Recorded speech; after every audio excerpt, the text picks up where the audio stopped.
स्वागत है आप सबका हमारे चैनल में जिसका नाम है डॉक्टर ब्लॉगर। तो हम हेल्थ एंड मेडिकल सेक्टर में पिछले वीडियो में हम बात किए थे वर्टिब्रल आर्टरी और इंटरनल कैरोटिड आर्टरी के बारे में। अगर आप लोग नहीं देखे हो तो आई बटन में क्लिक करिए और जाके देख लीजिए।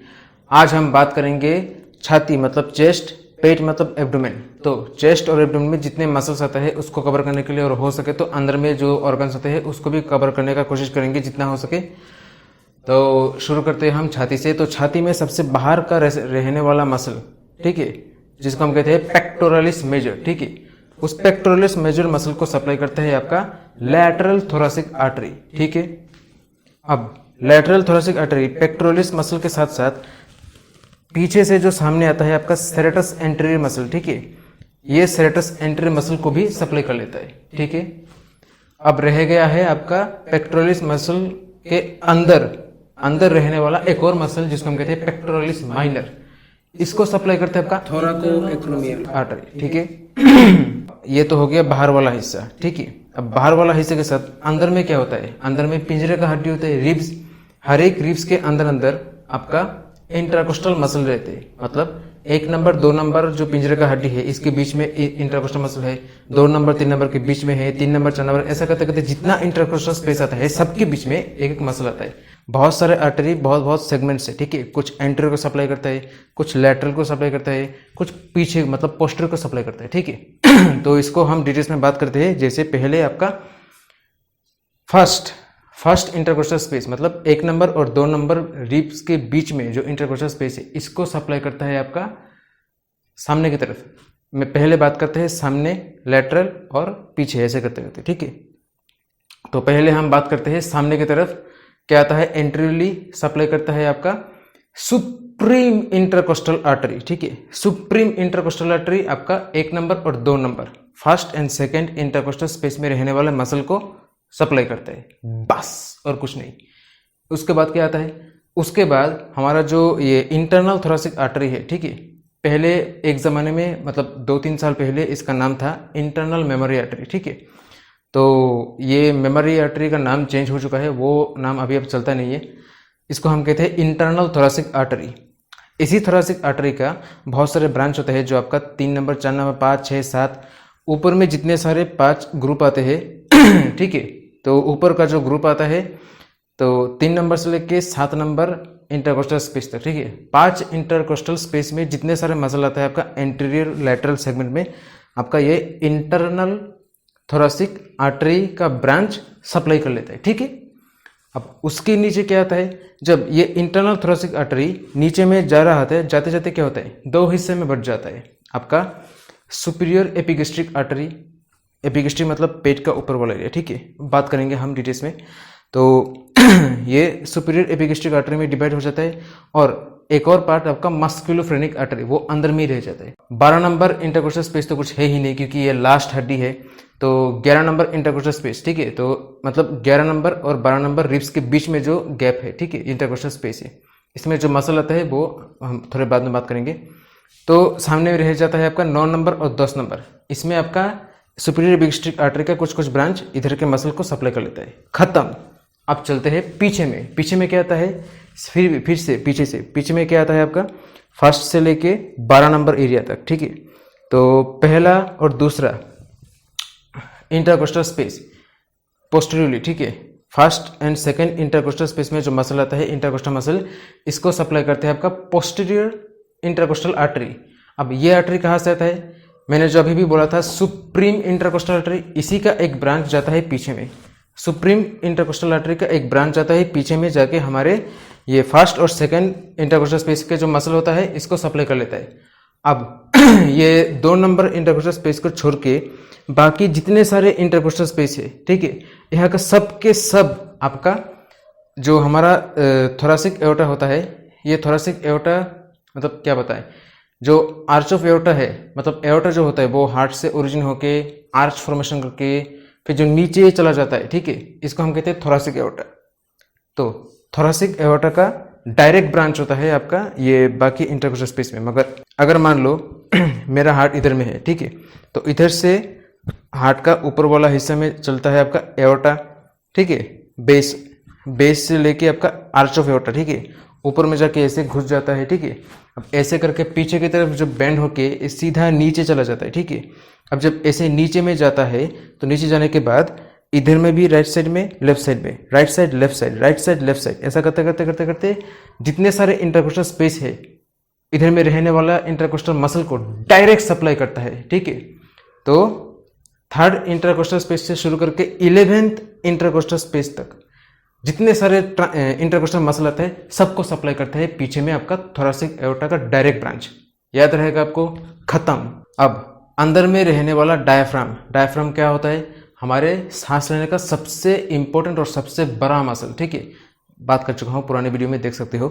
तो डायफ्राम जो हमको सांस लेते हैं, सांस छोड़ते हैं का में मदद करता है, तो इसको सप्लाई करते हैं आपका ये जो मैंने बोला था, ये इंटरनल थोरेसिक आर्टरी दो हिस्से में बढ़ जाता है। एक सुपीरियर एपिगैस्ट्रिक जो सामने के पेट के मसल को सप्लाई करता है, और कुछ कुछ 9 नंबर और 10 नंबर इंटरकोस्टल स्पेस में रहने वाला मसल को सप्लाई इंटरकोस्टल मसल को सप्लाई करता है। जो मस्कुलोफ्रेनिक रह जाता है वो अंदर में जाके हमारे डायफ्राम को सप्लाई करता है, ठीक है। और लेफ्ट साइड का जो मस्कुलोफ्रेनिक होता है वो कुछ कुछ पार्ट आपका पेरिकार्डियम को सप्लाई करता है। पेरिकार्डियम मतलब कार्डियम, कार्डियम मतलब कार्डियो, कार्डियो मतलब हार्ट। अब पेरी मतलब चारों ओर, और तो हार्ट को, जो हमारा दिल है, हार्ट को कवर करके रखता है एक पतला पर्दा जैसा, इसको हम कहते हैं पेरिकार्डियल मेम्ब्रेन या पेरिकार्डियम। तो इसी भी वो सप्लाई करता है आपका ये मस्कुलोफ्रेनिक आर्टरी का कुछ कुछ ब्रांच, ठीक है। इतना याद रहेगा, खत्म। आगे बढ़ते हैं। तो अब हम बात करते हैं हमारे पेट के मसल के बारे में, ठीक है। तो पेट में सबसे बाहर वाला मसल होता है आपका एक्सटर्नल ओब्लिक मसल, ठीक है। तो ये एक्सटर्नल ओब्लिक मसल को सप्लाई करते हैं आपका कुछ कुछ ब्रांच आता है जो इंटरकोस्टल आर्टरी का, ये सप्लाई कर लेता है। फिर आपका डीप सरकमफ्लेक्स इलियक आर्टरी आता है, ठीक है। ये इलियम है, तो इसमें एक आर्टरी आता है डीप सरकमफ्लेक्स इलियक आर्टरी, ये भी कुछ कुछ सप्लाई करता है। कभी कभार, ज़्यादा नहीं, हमेशा नहीं, कभी कभार रेयर केस में इलियोलंबर आर्टरी, ठीक है। इलियोलंबर आर्टरी पीछे से, लंबर तो पीछे होता है ना, तो इलियोलंबर आर्टरी का कुछ ब्रांच आता है इधर में सप्लाई करने के लिए, वो भी बहुत रेयर कंडीशन में, हमेशा नहीं होता है, ठीक है। और फिर आता है आपका इसके नीचे इंटरनल ओब्लिक, ठीक है। इंटरनल ओब्लिक को भी अपना सप्लाई करता है इंटरनल ओब्लिक मसल को भी सप्लाई करता है आपका ये डीप सरकमफ्लेक्स इलियक आर्टरी। खत्म। आगे, और इसके भी अंदर आता है आपका ट्रांसवर्स एब्डोमिनिस, ये बहुत बड़ा एरिया मसल होता है, ये पीछे से आता है ट्रांसवर्स एब्डोमिनिस, ठीक है। सबकोस्टल आर्टरी, कुछ कुछ इंट्राकोस्टल आर्टरी आता है, सुपीरियर एपिगैस्ट्रिक, इंफीरियर एपिगैस्ट्रिक, ये भी सप्लाई करता है। फिर सुपरफिशियल सरकमफ्लेक्स, डीप सरकमफ्लेक्स, ये भी सप्लाई करता है। पोस्टीरियर इलियोलंबर, ठीक है। तो इलियम तो पीछे में भी है ना, तो इसके साथ लंबर बोन का जो ब्रांच होता है, इसका कुछ कुछ पार्ट, मतलब इसका कुछ आर्टरी का कुछ कुछ ब्रांच आपका ये साइड में ट्रांसवर्स लेटरल साइड में आर्टरी सप्लाई कर लेता है, ठीक है। तो ये ट्रांसवर्स एब्डोमिनिस मसल थोड़ा लंबा चौड़ा हो गया है, इसको हम फिर से थोड़ा रिकेप करते हैं। क्या क्या आर्टरी आता है? पहला सुपीरियर इंफीरियर एपिगैस्ट्रिक आर्टरी, एक पार्ट। फिर सुपरफिशियल डीप सरकमफ्लेक्स आर्टरी, दूसरा पार्ट। फिर पोस्टीरियर इलियोलंबर आर्टरी, तीसरा पार्ट, ठीक है। और जो हमारा इंटरकोस्टल आर्टरी होता है, इसका कुछ कुछ ब्रांच ऊपर वाला सेक्शन में कवर कर लेता है। बस इतना ही जान के रखो। और रेयर कंडीशन में सब कोस्टल आर्टरी आता है जो हमारे डायफ्राम और ज़ाइफिस्टर्नम के बीच में रहता है, तो इसका कुछ कुछ ब्रांच इधर में आके सप्लाई करता है, बस और कुछ नहीं, ठीक है। और सबसे अंदर में रहता है ये सबसे सामने वाला पार्ट है, ठीक है। इस साइड में मसल होता है आपका रेक्टस एब्डोमिनिस, ठीक है। रेक्टस एब्डोमिनिस मसल को सप्लाई करता है आपका सुपीरियर एपिगैस्ट्रिक, इंफीरियर एपिगैस्ट्रिक, ऊपर से नीचे से सप्लाई करता है। कभी कभार आपका जो इंटरकोस्टल आर्टरी होता है, इसका भी कुछ कुछ ब्रांच आके सप्लाई कर लेता है, ठीक है। लास्ट में एक मसल आता है जो साइड में रहता है इधर में, क्वाड्रेटस लंबोरम। क्वाड्रेटस लंबोरम मसल को सप्लाई करता है आपका पोस्टीरियर इलियोलंबर आर्टरी का एक ब्रांच, ठीक है। पोस्टीरियर इलियोलंबर आर्टरी का एक ब्रांच आपके ये क्वाड्रेटस लंबोरम मसल को सप्लाई कर लेता है, ठीक है। पेट के जितने सारे मसल हो गए उतना कवर हो चुका है। तो अब हम बात करेंगे हमारे शरीर के अंदर, मतलब छाती और पेट के अंदर जो मोटा मोटा खून के जाने का रास्ता, ठीक है, आर्टरी, इसका जो पाइप होता है इसको हम कहते हैं एओर्टा, ठीक है। अब एओर्टा जब छाती के अंदर में रहते हैं इसको हम कहते हैं थोरासिक एओर्टा। अब जब ये एओर्टा पेट के अंदर रहते हैं इसको हम कहते हैं एब्डोमिनल एओर्टा, ठीक है। तो थोरासिक और एब्डोमिनल दोनों के बारे में हम बात करते हैं। थोरासिक वाला क्या होता है, ये आर्च ऑफ एओर्टा सामने से उठते उठते पीछे की तरफ मोड़ के एकदम नीचे चला जाता है, ठीक है। मतलब एंट्रियली ओरिजिन होता है ऊपर की तरफ, अपवर्ड बैकवर्ड चलता है, फिर बैकवर्ड डाउनवर्ड घुस जाता है। तो ये जो ऐसे करके घुसता है, तो ये जो आर्च फॉर्मेशन होता है, आर्च से आपका मेनली 3 आर्टरी ओरिजिन होता है। जो राइट साइड में है, राइट साइड में आपका ब्रैकियोसेफेलिक ट्रंक होता है, इसके बीच बीच में आपका राइट साइड के लिए कैरोटिड, कॉमन कैरोटिड, और लेफ्ट साइड के लिए कॉमन कैरोटिड ओरिजिन होता है, खत्म। और ये जो लेफ्ट साइड है, लेफ्ट साइड में एक सबक्लेवियन आर्टरी होता है लेफ्ट साइड के लिए। ये 3 आर्टरी को ओरिजिन देने के बाद ये आर्च ऑफ एओर्टा क्या होता है, ये जो 4 नंबर थोरासिक वर्टिब्रा है, ठीक है, T4, ये लेवल से ये डायरेक्टली नीचे चला जाता है, ठीक है। तो नीचे जाते जाते क्या होता है, जो हमारा डायफ्राम होता है, डायफ्राम मसल क्या करता है, कवर देता है। ये तो मेन होता है आपका सांस को अंदर लेने के लिए, बाहर छोड़ने के लिए मेन काम करता है एक्सपिरेशन इंस्पिरेशन में। तो डायफ्राम मसल क्या होता है, हमारे छाती को पेट से अलग करके रखता है, ठीक है। मतलब पेट में जो भी है सब कुछ छाती से एकदम सेपरेट है। पर अगर टोटली सेपरेट हो जाएगा तो ये जो थोरासिक एओर्टा है नीचे जाते जाते तो एक साथ में अटक जाएगा, जाने का रास्ता नहीं है। इसलिए जो डायफ्राम है, डायफ्राम के बीच में एक छोटा सा छेद होता है। छेद क्यों होता है, ये थोरासिक एओर्टा को पेट से निकलने के लिए। तो जिस छेद से थोरासिक एओर्टा छाती से अंदर जाते जाते जाते जाते जब पेट की ओर निकल जाता है, तो इस छेद का लेवल होता है आपका 12 नंबर थोरासिक वर्टिब्रा के लेवल में, मतलब T12, ठीक है। तो T4 थोरासिक 4 नंबर वर्टिब्रा से इसका शुरू होता है थोरासिक एओर्टा, और 12 नंबर थोरासिक वर्टिब्रा तक इसका जो एरिया होता है इसको हम कहते हैं थोरासिक एओर्टा, ठीक है। जब छेद से नीचे चला जाता है तो ये हो गया एब्डोमिनल एओर्टा। अब ये थोरासिक एओर्टा जो होता है इतना लंबा रास्ता, इसका ब्रांच क्या क्या होता है, एक आपका ब्रोंकियल्स जो होता है इसको सप्लाई करता है। अब ब्रोंकियल क्या है ये तो हम बाद में बात करेंगे ऑर्गन्स के चैप्टर में, ठीक है। आप सिर्फ नाम जान के रख दो, ठीक है। फिर हमारे जो 2 फेफड़े होते हैं, लंग्स के बीच एरिया को हम कहते हैं मीडियास्टिनम, ठीक है। तो ये मीडियास्टिनम में जितने सारे ऑर्गन्स होते हैं सबको सप्लाई करता है। जो पेरिकार्डियम है, पेरिकार्डियम को भी सप्लाई करता है। इसके बाद हमारा जो खाने का नाली है, ठीक है, मतलब गले से लेके स्टमक तक एक जो खाने का पहला रास्ता होता है इसको हम कहते हैं इसोफेगस। बात करेंगे सब कुछ डिटेल्स में। तो इसोफेगस को भी सप्लाई करता है आर्टरियल सप्लाई। और पीछे में रहने वाला जितने सारे इंटरकोस्टल मसल है, ठीक है, 3 number intercostal space, 3rd intercostal space से लेके जितने सारे 11 नंबर इंटरकोस्टल स्पेस में जितने सारे इंटरकोस्टल मसल होते हैं सबको सप्लाई करता है डायरेक्ट ब्रांच। ये थोरासिक एओर्टा से आता है। थोरासिक एओर्टा के बारे में बस इतना कुछ ही है। अब पेट में जब ये घुसता है तो ये बहुत सारे ब्रांच देते हैं, ठीक है। हम जब फर्स्ट ईयर में थे एनाटॉमी में, जब हमारे प्रोफेसर लोग ये टॉपिक पढ़ाते थे कि पेट में कितने कितने ब्रांच देते हैं, ठीक है, स्टमक के लिए अलग सा आता है, इंटेस्टाइन्स के लिए अलग सा आता है। तो ये सब करके हमारा दिमाग खराब हो जाता है, ठीक है। तो मैं जितना हो सके उतना आसान से आपको समझाने का कोशिश करूंगा। ये जो 12 नंबर थोरासिक वर्टिब्रा है T12, इसी के लेवल के बराबर जो डायफ्राम में एक छेद होता है, इसी छेद से पेट की तरफ बाहर निकलता है। तो जैसे ही बाहर निकलता है ठीक उसी टाइम में ही एक छोटा सा ब्रांच आता है राइट साइड में और लेफ्ट साइड के लिए, लेफ्ट साइड और राइट साइड के लिए। तो इस ब्रांच को हम कहते हैं इंफीरियर फ्रेनिक आर्टरी, ठीक है। मस्कुलोफ्रेनिक क्या होता है, डायफ्राम को ऊपर सप्लाई देता है, ठीक है। अब डायफ्राम तो ऐसा फ्लैट मसल है, तो एक ऊपर की तरफ है और एक पार्ट नीचे की तरफ है। तो ऊपर के वाला पार्ट तो आपका ये मस्कुलोफ्रेनिक कवर हो चुका है। नीचे के वाला पार्ट को क्या करेगा, नीचे वाला पार्ट को सप्लाई करेगा इंफीरियर फ्रेनिक आर्टरी। तो नीचे जाते जाते ये बहुत सारा ब्रांच देता है। तो इनमें से सबसे पहला आता है सिलियक ट्रंक, ठीक है। सिलियक ट्रंक एक बहुत मोटा वाला आर्टरी होता है। तो ये सिलियक ट्रंक का भी बहुत सारे ब्रांच होते हैं। तो इनमें से सबसे पहला ब्रांच आता है आपका लेफ्ट गैस्ट्रिक आर्टरी, ठीक है। गैस्ट्रिक मतलब हमारा स्टमक, ठीक है। तो लेफ्ट साइड को स्टमक का बात करेंगे डिटेल्स में। तो स्टमक का जो बाय साइड हिस्सा है लेफ्ट साइड को ये कवर करता है left gastric artery.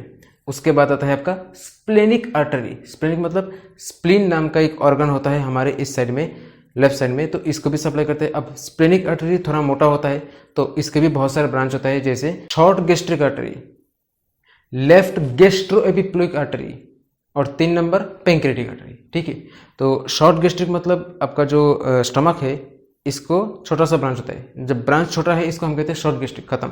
Left gastro epiploic, ठीक है, कुछ होता है आपका हमारा ओमेंटम और स्टमक इसको कवर करके हुए, तो ओमेंटम ये भी बात करेंगे हम इंटेस्टाइन वाले चैप्टर में। तो स्टमक और इंटेस्टाइन का जो कनेक्शन होता है ओमेंटम, तो इसको एक साथ सप्लाई करता है लेफ्ट गैस्ट्रो एपिप्लोइक आर्टरी। और क्या आता है, और आता है आपका पेंक्रेटिक आर्टरी। पेंक्रेटिक मतलब हमारे पेंक्रेस जो होता है थोड़ा लेफ्ट साइड से राइट साइड तक आता है, इतना बड़ा होता है, तो लेफ्ट साइड का जो पार्ट होता है इसको भी सप्लाई कर लेते हैं। उसके बाद आता है आपका कॉमन हेपेटिक आर्टरी। ठीक है, तो कॉमन हेपेटिक लीवर हमारे इस साइड में होता है, राइट साइड में, तो कॉमन हेपेटिक आर्टरी पूरे लीवर के लिए आ जाता है। ठीक है, कॉमन हेपेटिक का भी कुछ ब्रांच होता है, जैसे आपका आता है राइट गैस्ट्रिक, लेफ्ट साइड में जो था वो आपका शॉर्ट गैस्ट्रिक से कवर हो जाता है। ठीक है, अब जो राइट साइड में है तो ये राइट गैस्ट्रिक कवर कर लेता है।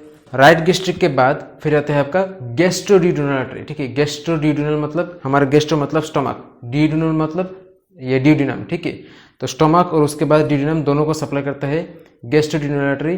तो गैस्ट्रोड्यूडेनल का भी 2 पार्ट आता है, 2 ब्रांच होता है, एक आपका राइट गैस्ट्रो एपिप्लोइक, लेफ्ट मतलब जो स्टमक और इंटेस्टाइन का जो ओमेंटम है एक साथ हो जाता है, और राइट साइड में स्टमक और इंटेस्टाइन का ओमेंटम दोनों एक साथ हो जाता है, राइट गैस्ट्रो एपिप्लोइक आर्टरी। एक और आता है आपका राइट पेंक्रियाटिक ड्यूडिनल आर्टरी, मतलब जो पेंक्रियास और ड्यूडिनम जो एक साथ कनेक्शन होता है ये दोनों को एक साथ कवर कर लेता है, पेंक्रियाटिको ड्यूडिनल आर्टरी। मेन क्या है, कॉमन हेपेटिक आर्टरी क्या होगा, लीवर के लिए सप्लाई जाएगा।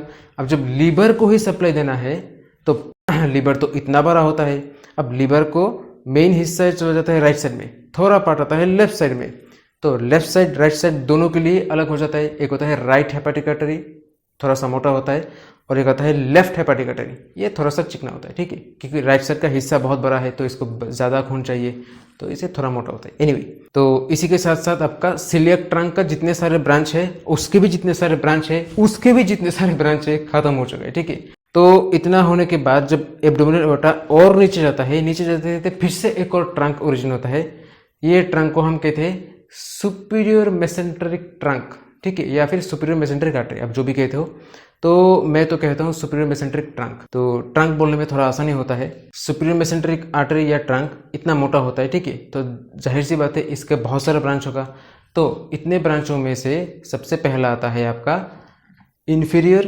पेंक्रियाटिको ड्यूडिनल आर्टरी। कॉमन हेपेटिक से क्या हुआ था, सुपीरियर पेंक्रियाटिको ड्यूडिनल आया था। ठीक है, मतलब पेंक्रियास और ड्यूडिनम दोनों को सप्लाई करता था। तो सुपीरियर मेसेंट्रिक से आ रहा है इंफीरियर, मतलब पेंक्रियास और ड्यूडिनम को ऊपर से भी सप्लाई मिल रहा है, नीचे से भी सप्लाई मिल रहा है। ठीक है, इंफीरियर पेंक्रियाटिको ड्यूडिनल आर्टरी। फिर आता है आपका इलियोजेजुनल आर्टरी। ठीक है, बहुत बड़ा कॉम्प्लेक्स आर्टरी है। इंडियंस वुमेन क्या करते हैं, भारतीय नारी सब पे भारी, तो साड़ी पहनते हैं। अब साड़ी तो बहुत लंबा होता है, साड़ी को ऐसे ऐसे फोल्ड कर करके इतना हो जाता है। ठीक है, तो वैसे ही हमारा इंटेस्टाइन भी होता है पेट के अंदर, इतना लंबा इंटेस्टाइन, एक के ऊपर दो के ऊपर तीन के ऊपर चार, एक के ऊपर एक फोल्ड होके भाज करके हमारे पेट के अंदर घुसा रहता है। तो इतना बड़ा जो एरिया होता है, हर एक पार्ट को सप्लाई करता है आपका इलियोजेजुनल ब्रांच। इलियम, इंटेस्टाइन का 2 पार्ट होता है, एक होता है इलियम जेजुनम, डिटेल्स में बात करेंगे ऑर्गन चैप्टर में। और आता है आपका right colic, middle colic, ileocolic. ठीक है, राइट कोलिक मतलब राइट साइड का जो कॉलोन है इसको सप्लाई करता है, मिडिल कोलिक मतलब इधर में जो ट्रांसवर्स कॉलोन है इसको सप्लाई करता है। मतलब मैं सामने से दिखा रहा हूँ, असल में ये पीछे में है। ठीक है, अब पीछे में ऐसे दिखा नहीं सकते इसलिए मैं सामने से दिखा रहा हूँ।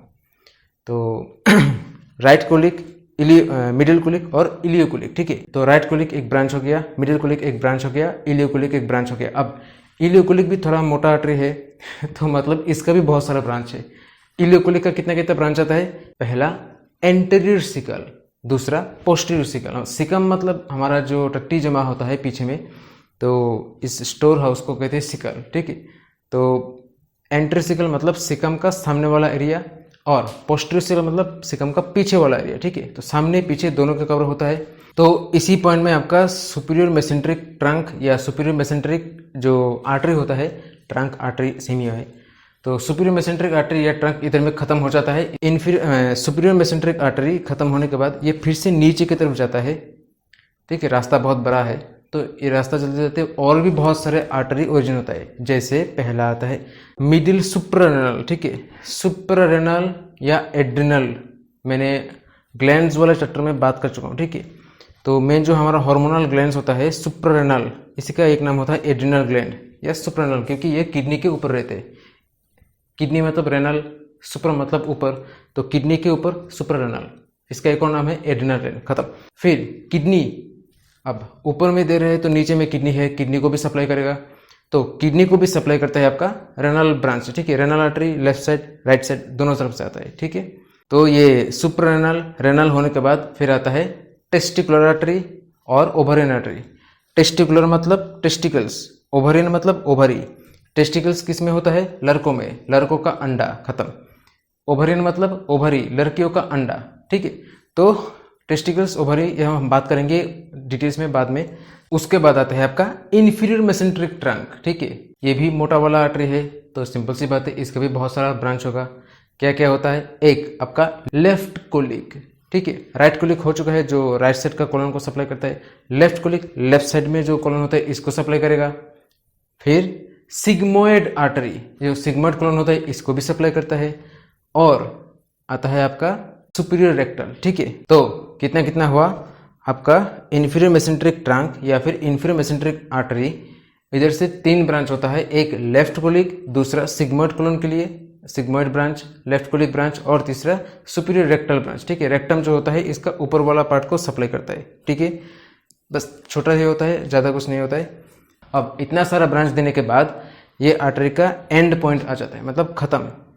अब इतना जल्दी तो खत्म नहीं होगा क्योंकि ये इतना मोटा आर्टरी है। ठीक है, तो इस मोटो को डिवाइड करने के लिए एक जगह होता है, इसको हम कहते हैं लंबर 4, मतलब 4 नंबर लंबर वर्टिब्रा, कुछ कुछ कंडीशन में 5 नंबर लंबर वर्टिब्रा। ठीक है, L4 या फिर L5 लेवल में क्या होता है, ये आर्टरी 2 हिस्से में अलग हो जाता है। एक राइट साइड में common iliac artery, left side में कॉमन इलियक आर्टरी। ठीक है, राइट और लेफ्ट कॉमन इलियक आर्टरी। ठीक है, कहाँ से डिवाइड होता है?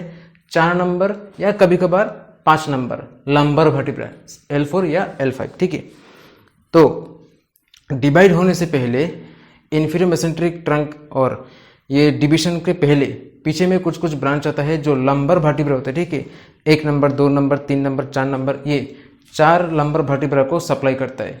और एक और स्पेशल चीज़ है, स्पेशल चीज़ बोले तो जो राइट साइड और लेफ्ट साइड। ठीक है, राइट साइड और लेफ्ट साइड का जो कॉमन इलियक आर्टरी है, कॉमन इलियक आर्टरी है, दोनों के बीच में ये जो मेन पॉइंट होता है, दोनों के बीच वाला जो मेन पॉइंट होता है, इधर से एक और आर्टरी ओरिजिन होता है। ठीक है, बीच वाला आर्टरी। ठीक है, ये लंड नहीं है, लंड जैसा दिखने होता है, पर ये बीच वाला आर्टरी पीछे में जाके सक्रम को सप्लाई करता है। ठीक है, ये जो हमारा सक्रम होता है, 2 राइट साइड का इलियक बोन, राइट साइड का पेल्विक बोन और लेफ्ट साइड का पेल्विक बोन। ठीक है, दोनों साइड का पेल्विक बोन को जब बीच में आपका सक्रम जुड़ के रखता है, तो ये सक्रम भी रीढ़ की हड्डी का एक हिस्सा है। सक्रम को ब्लड सप्लाई कौन करता है? ये मीडियल सक्रल आर्टरी। मीडियल सक्रल कहाँ से आया? ये लेफ्ट और राइट दोनों कॉमन इलियक आर्टरी का बीच पॉइंट से। ठीक है, कैसे समझा है यार?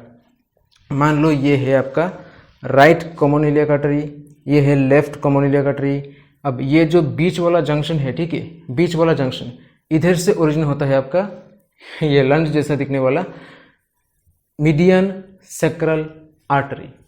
इतना समझ में आ गया? नहीं आ रहा है तो फोटो देख लो। ठीक है, मैं फोटो सब कुछ दे के रखता हूँ।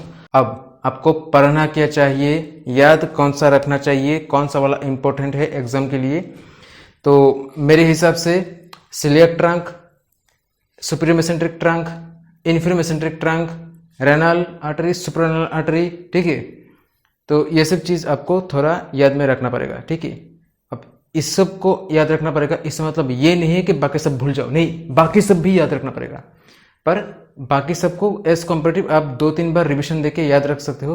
पर ये एब्डोमिनल का जो coeliac, superior mesenteric, inferior mesenteric, ये 3 जो मेन मोटा मोटा आर्टरी होता है, ये आपको बार बार रिविजन देना पड़ेगा। ठीक है, मैं तो अभी वीडियो में बोल रहा हूँ। ठीक है, मेरा वीडियो देख के या फिर आपका किताब एक दो बार पढ़ के या थ्योरी क्लास एक दो बार अटेम्प्ट करके ये सब आपको याद नहीं रहेगा।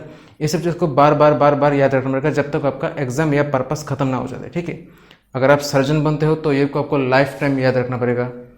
अगर आप कुछ और ही टॉपिक में इंटरेस्ट है या और सब्जेक्ट में इंटरेस्ट है तो आपको कम से कम एग्जाम तक याद रखना पड़ेगा, ठीक है। एग्जाम खत्म हो जाए तो कोई फर्क नहीं पड़ता। अब एग्जाम मतलब फर्स्ट ईयर वाला नहीं, यह टॉपिक आपको सेकेंड ईयर में भी काम आएगा, फोर्थ ईयर फाइनल ईयर जो सर्जरी सब्जेक्ट है उसमें भी काम आएगा, ठीक है। और एंट्रेंस में तो आएगा ही आएगा। तो ऐसा है ये 3 टॉपिक अब हमेशा याद रखो, बाकी सब टॉपिक अब थोड़ा कम याद रखो, रिवीजन देने से चल जाएगा, ठीक है। इतना बेसिक है। फिर मिलेंगे कुछ और नया टॉपिक लेकर, तब तक के लिए बाय।